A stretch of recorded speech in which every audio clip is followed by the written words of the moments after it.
to support issue 3. Why this push now on medical? Why not have this press conference? Of course, Jackie, you've covered the amendments from its inception. You know that's not true. We've talked about the need for medical marijuana patients to have the compassionate care that medical marijuana provides, and we've talked about it from day one. We'll continue to do so. But we've also made no bones about it that this is also a way to provide for reality. People consume marijuana today. They're adults. They're consuming marijuana right now. And no one is testing the product. No one is taxing the product. And no one is regulating the product. No one is regulating marijuana. When you don't regulate, you do not control. Drug dealers don't card kids. You've heard me say it before. It's about cash, not conscience. So we've talked about medicinal, we've talked about personal adult use. We continue to do that. We're making no bones about it because we're dealing with reality, and unfortunately across the street, they do not. Why didn't you include compassion for medical patients in your business plan? Hold on a second. Any other questions for the media? Answer Yeah, I have one more. Yes, I am. This is for Mary Jane Borden, actually. Sure. You've been advocating for this issue for quite some time. You said you're going to be involved in this. Can you tell specifically how you're going to be involved in this after it passes? Yes, I can. I think one thing, we're a 501c4 advocacy organization for the medical therapeutic use of cannabis in Ohio. So I think that once the commission gets formed, and also with the legislature, there's going to be a lot of opportunities for us to be a voice for the patients and to get our messages to both of those bodies so that we have a really robust regulatory environment. And that would be our next goal. That's the next stepping stone. Have you there been any promised financial a incentives? role in this, though? Have you been promised that you will have a seat at the table when these I have roles? received no promises for anything. I do this out of conscience. What about your Ohio elections complaint?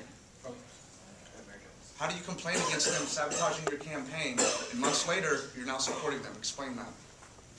That was an act of conscience because we are, again, a 501c4 advocacy organization for the sick, dying, and disabled in the state of Ohio. And we had to take a look at who we are and what we stand for. I think that's important. And because every one of us, who we are and what we stand for matters. And so it matters. These people, Tara matters, Leanne matters, Kay matters. And so we can look at it, the growing model if you want to, but by and large, that comes down to safe access for the sick, dying, disabled as far as I'm concerned, and as far as the Ohio Rights Group is concerned.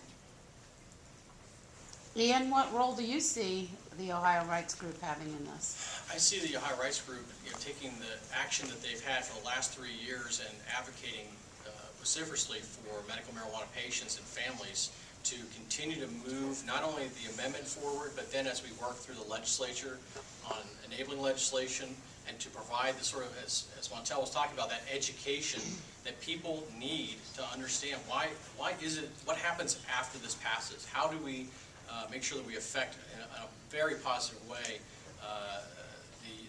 the laws, the implementation of the amendment?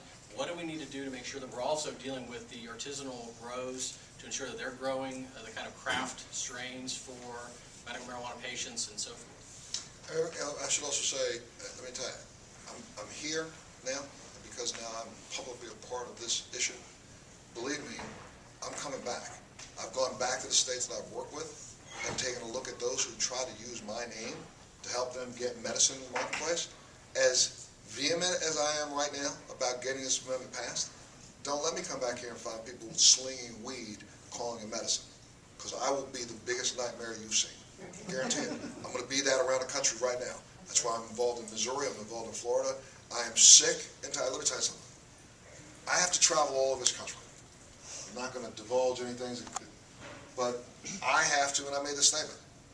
I cannot sleep unless I use a cannabinoid. I have to do what I have to do.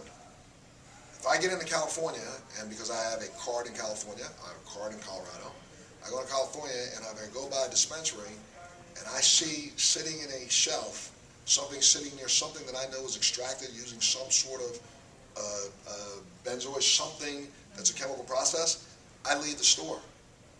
Most of what I consume is grown for me individually by 2 or 3 growers around the country. I can say I get my medication, but I get it. And that's all I try to consume. When I have to reach outside of that, I am really particular. I would venture to say in the last 6 years, I've taken samples of things that I've had to buy, because I've been in a place for a couple of days and I've run out and I gotta use this. I've taken those samples then to someone to have those tested. And each time I've been so disgusted by what I put in my body. So I'm not just an advocate to help this law pass. Believe me, you asked me here, now you're stuck with me.